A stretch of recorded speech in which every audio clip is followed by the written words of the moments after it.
It's interesting, we're sitting here in your office right now, 103 days in office. What do you think has been the most outstanding in this for you? What do you think of this past 3 months? Well, it's been a whirlwind, that's for sure. Sometimes it's hard to believe it's been 103 days. Sometimes it feels like 103 minutes. You know, we've been moving through things pretty fast.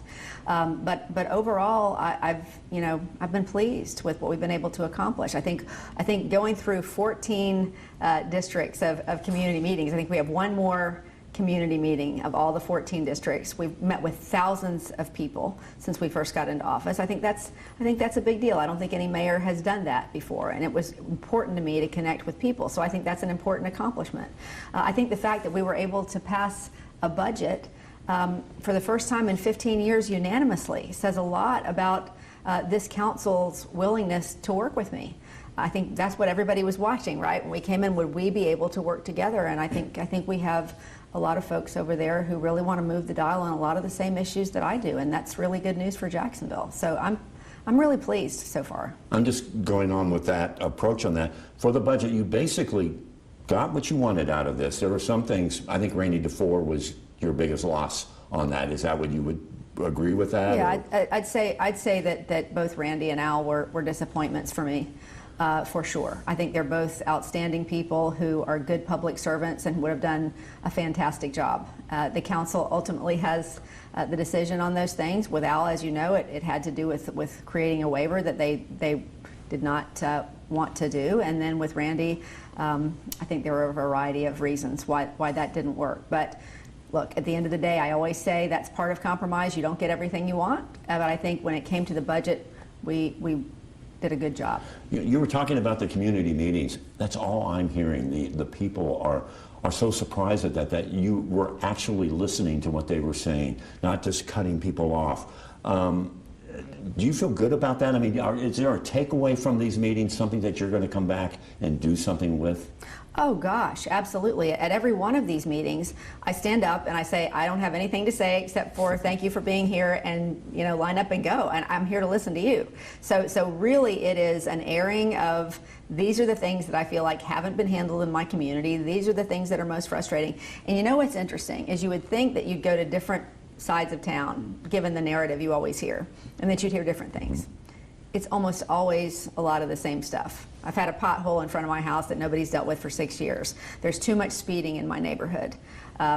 Things of that nature. Things that people say, gosh, I've called the city a million times and nobody will respond to me. Will you take care of this issue? And so in almost every one of those meetings, we have people that fill out cards and we take notes on what they say and we come back and we see if we can resolve those issues. Sometimes we can, sometimes we can't, but they know that we're trying. And I think half the battle in getting people more involved in their government is to listen to them. And that's what we're trying to do. I know this budget wasn't really designed by you. This was designed by Mayor Curry and his administration. Yeah.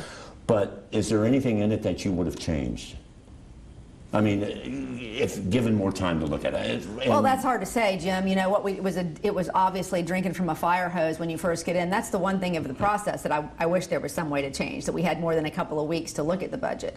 But what we did initially when we came in was we looked to see what low-hanging fruit that we could pull down to move the dial on the issues that were important to us: infrastructure issues, health issues, issues of small business, and those things that we made a priority during the campaign. And so I think we were able to do that effectively. That said, as you suggested, it was very largely a budget that was in place, and we just tried to do the best we could to fit that into what our priorities were. And I think, like I said, I think we did a good job, and I think that it goes to show you exactly what we talked about during the campaign, and that is local government really should not be hyper-partisan on so many levels, because we all want the same things. We want our streets to be paved. We want to make sure that people have good jobs. We want to make sure that we're taking care of those issues that are common to all of us, and we all want that. And so if we can all sort of remember that as we're going through the process, and I think largely we did. So I'm very grateful to Council President Salem for helping move that process through, and to Randy White, who both did a very nice job of sort of clearing the decks for me to make that vote happen. So I was very grateful. Because a lot of people were thinking you were going to have trouble with this council. There was going to be the Republican-Democrat divide. But you've kind of gotten over that, or do you think you've gotten over that? Well, look, I think there are always going to be situations where politics get in the way. And that is just part of the process. You know that coming in. I think there are certain things that certain members will feel like they have to do or say. I get that. Right. You know, there are folks on that council that want to reach higher office, and I respect that, and they do what they feel like they need to do. But at the end of the day, they all looked at those priorities and they said, yes, you know, those are things that we can get behind, and I appreciate that. And I know that's a lot of the business end of what's happened. You've had a very busy, 90 days. You had the hurricane, you had the mass shooting, the crime was the biggest issue. Let's go a little bit on the mass shooting. I mean, you were right there, right when that happened that day, as I recall. It's like, I was going, what's going on? The mayor's out here. How do you feel about all this? What did you learn from all of this, and what was the takeaway?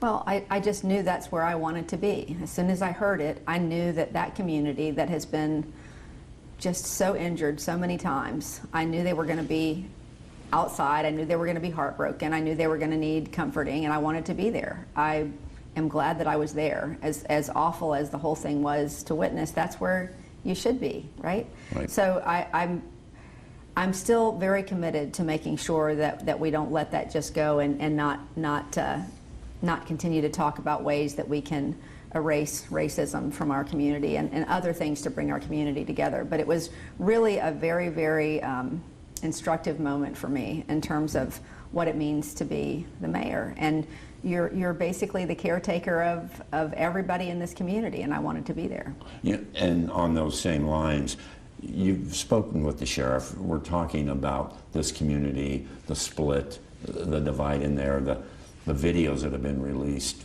What are your thoughts on all of that? Do you think that the transparency is out there? Do you think, like what we saw with the body camera videos and the violence with that, is that a concern for you? Well, listen, what I'll say to you as far as my relationship with the sheriff is that I think we've gotten along very well. And I think that if anyone who would say that this sheriff has not taken steps toward more transparency really isn't paying attention. I think he has done that. That doesn't mean that the community is always going to agree or should, or that we're always going to agree or should, but the idea is you got to work together to make those things work. As far as the specific case you're talking about, we have gotten word there's a lawsuit that's been filed, and I've been asked by OGC not to comment on any of that stuff while the lawsuit is pending. Basically, I understand that completely. In general, when you see violence by officers on a community, I know there's two sides to it, but Sure. Does that bother you? Well, look, I have, I have spoken out many times in the past. In fact, I was attacked repeatedly during my campaign for mayor because I spoke out in the past about those issues. So anyone who would insinuate that I do not speak out when I see an injustice hasn't been following me for very long. That said, that doesn't mean that there's always going to be a situation where it's clear cut that one side is right and one side is wrong. And so I try very hard to wait on investigations and not to knee-jerk in situations. I think that's going to be really, really important, not only to my role here, but to my relationship with both the community and the sheriff's office. You watched the storm come through here, the hurricane on that. Did you learn anything from that? How Jacksonville is with resiliency? Or was that just like, oh my God, what do I do now? No, it's so interesting because I remember you asked me during that storm, what's different between being on the anchor desk or out in the storm? First of all, nobody's pointing at me. Look at that dumb woman standing out in the middle of the wind. But it really in many ways felt the same in that. In fact, a lot of this stuff feels like crisis management, and that's what journalism really is. That's what day-to-day a newsroom is. You come in the newsroom, you have your morning meeting, you set out what your plan for the day is, and then something happens and everything gets thrown into chaos, and you have to respond to it, and you have to turn it around and tell it to the folks, right? And so I think here it very much has been a lot of the same type of thing, whether it was the hurricane or the shootings or any of those things. You come in with your plan for the day, you want to accomplish X by the end of the week, and then something happens and you have to crisis manage. And I think that's very much the job is crisis management. So in that way, it doesn't feel terribly dissimilar, aside from the fact that it is definitely not lost on me that this is on me, and that the buck stops with me on a lot of issues. So I think that would probably be the big thing, that Yeah. that you're responsible, your decision Sure. instead of, and it's amazing, I think, how you've been handling a lot of this. There are other issues coming up too, and the big thing I know at those meetings have been the stadium and the Jaguars. Talks are underway. Can you fill us in on anything? We heard like, hey, maybe it's only going to take 1 year. That was the latest thing to come out for the renovation for the stadium. What look, can you... all I know is we've only had one meeting. That meeting was basically a get to know the teams meeting. Last I heard from Mike Weinstein, who is heading this process up for me, is that we were waiting on some additional information from the Jaguars on certain issues that we were discussing before we could have the second meeting, and I don't know exactly when that's been scheduled. So I don't know much more than the fact that we've had one meeting and we're still proceeding. So Is the stadium, is that going to be the legacy, you think, at least whenever comes from this? you know, I know that people say that. I've heard that so much of what her first term, hopefully first term, will be decided by what happens with the stadium. I don't really know if that's true. I think that one thing that I do hope is that people see that I want to be a city with vision. I want to be a city that just doesn't look 1 year or 5 years out. I want to be a city that looks 20 or 30 years out, which is why I think it's so important for us to look at this in a bigger picture. You know, not only the stadium, but the economic development around it and what it's going to mean for the next 10, 20, 30 years, and how that connects to the next piece of infrastructure for downtown. Those are things that are very, very important to me. So I would say, to me, it's not so much the stadium deal that will define my legacy. At least I don't think so, because I have so many things that I want to accomplish. But I think just the very act of visioning out and becoming that city that we know that we can be, if we in fact can think in the right ways. And I'm just going to go quick. I know the other issue coming out, a lot of people, and we haven't heard about it lately, is the University of Florida's campus moving here. Mm-hmm. That could decide a lot of downtown development. Anything new? Not that I've heard. I know they're still looking at 3 locations, from what I understand, and I don't know what has been decided at this point, if anything has been decided, but that process is moving forward. You know, Marin, is there anything that you want to get across that I didn't ask you?